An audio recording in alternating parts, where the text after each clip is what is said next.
শেরপুরের ঝিনাইগাতীতে বিএনপি জামাত সংঘর্ষে নিহত জামাত নেতা রেজাউল করিমের মরদেহ কিছুক্ষণ আগে শেরপুরের শ্রীবর্দী সরকারি কলেজ মাঠে নিয়ে আসা হয়েছে।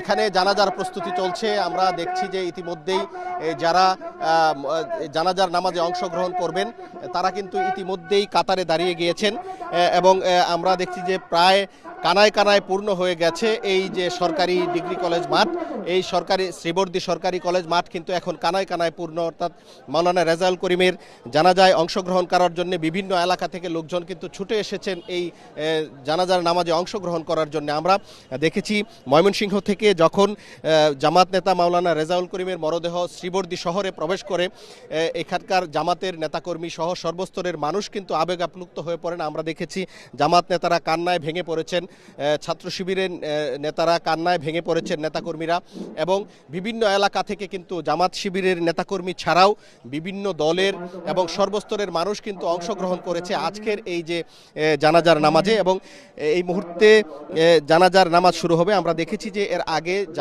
জামাত ছাত্র শিবির, এনসিপি, খেলাফত মজলিস সহ বিভিন্ন দলের নেতৃবৃন্দ কিন্তু এখানে বক্তব্য রেখেছেন।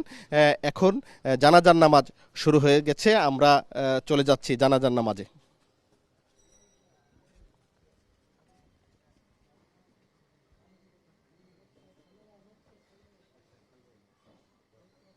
আল্লাহু আকবার।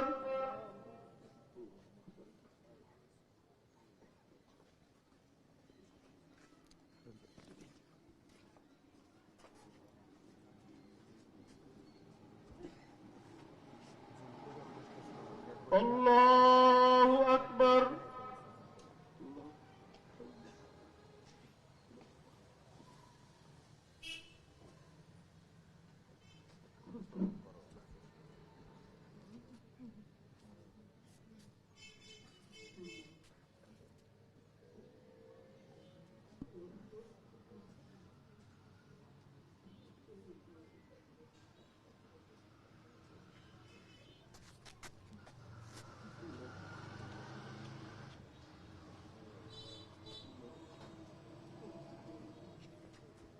আল্লাহু আকবার।